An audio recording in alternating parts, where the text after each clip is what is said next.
Votre Caisse des Jardins du littoral gaspésien vous présente votre émission d'information Reflet d'ici estivale. Et maintenant, voici les reportages de notre journaliste Jean-Denis Laperrière. Pour une première édition, dans le cadre de la Semaine de la culture scientifique à Percé, le Géoparc mondial UNESCO a organisé des activités et des conférences qui avaient lieu du 19 au 21 septembre. Jean-Denis Laperrière a rencontré Isabelle Cyr-Parent, responsable sciences et éducation au Géoparc. Alors, je suis en compagnie d'Isabelle Cyr-Parent, responsable sciences et éducation au Géoparc mondial UNESCO.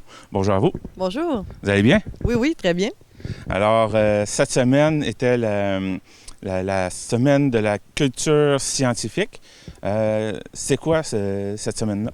En fait, la Semaine de la culture scientifique, ça se passe du 16 au 22 septembre dans tout le Canada. C'est un événement national qui est appuyé par le CRSNG, donc le Conseil de recherche en sciences naturelles et en génie du Canada.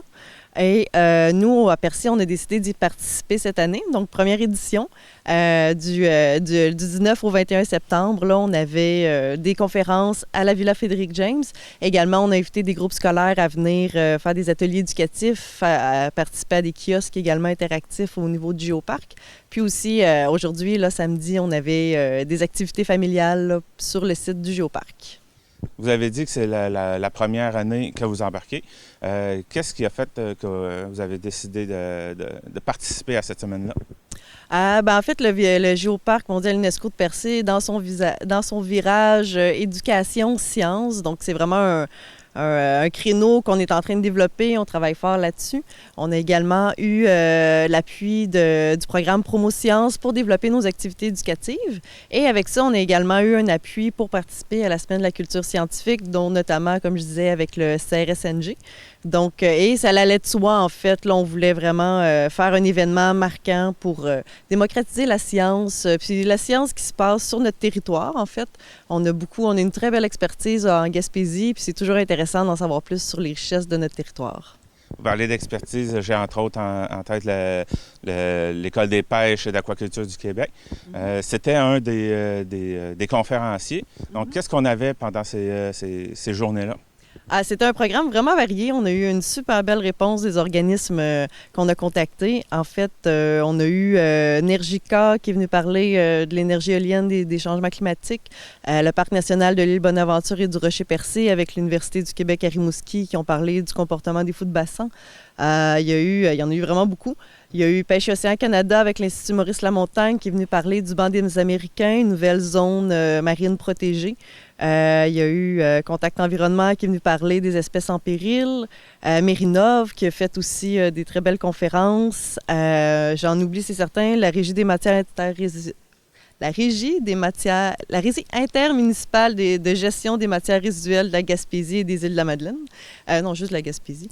Bref, en fait, c'est sûr que j'en oublie le Parc national de Miguacha également, qui est un autre site en Gaspésie qui est reconnu au niveau de l'UNESCO. Nous, on est un géoparc mondial UNESCO. Eux, ils sont patrimoine mondial de l'UNESCO, donc c'était super important aussi de les mettre en valeur. C'est certain que j'en oublie. En fait, il y en avait une dizaine.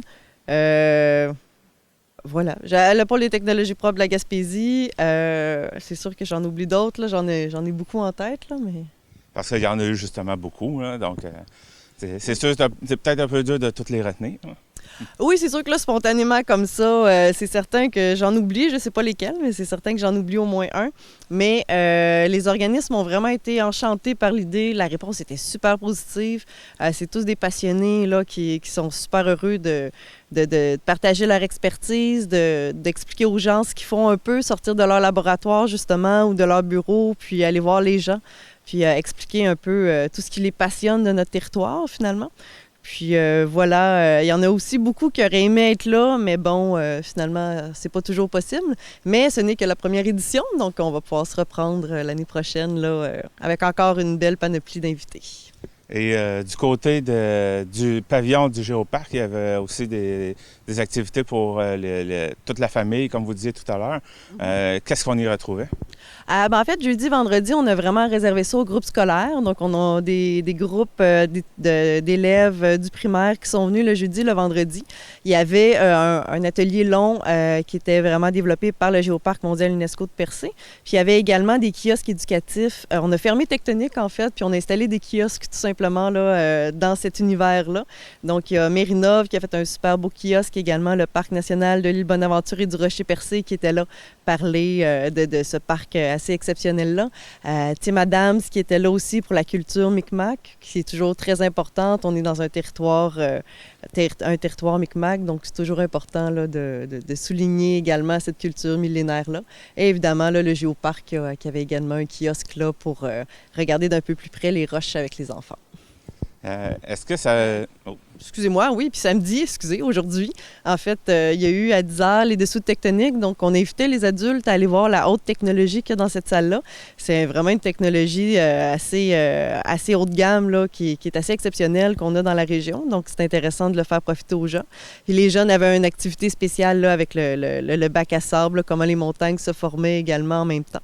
Puis après ça, on a eu à 11h les espèces en péril au niveau des enfants avec un jeu interactif. À 13h, il y avait la Régie des matières résiduelles également qui faisait une activité. Et à 14h, c'était Ce que la Terre vous inspire, en fait, avec une de nos guides qui faisait une activité de création avec les enfants tout en leur expliquant comment notre planète fonctionne. Puis à 15h, on fait une partie de Yukigassen également. Est-ce qu'on a fait pas mal de tours? Hein? Oui, tout à fait. Là, peut-être à la fin, dire aussi qu'on a fait les conférences à la Villa Frédéric James, qui est un patrimoine bâti assez exceptionnel qu'on a à Percé, qu'on voulait mettre en valeur. La Ville travaille en collaboration avec l'Université Laval là, pour essayer justement là, de sauver ce patrimoine-là. Puis bon, c'était une manière là, un peu de le mettre en valeur, puis de les encourager là, dans leur démarche pour préserver ce patrimoine exceptionnel-là qu'on a à Percé. La deuxième édition va revenir l'an prochain, donc vous êtes déjà... vous travaillez déjà là-dessus, on pourrait dire.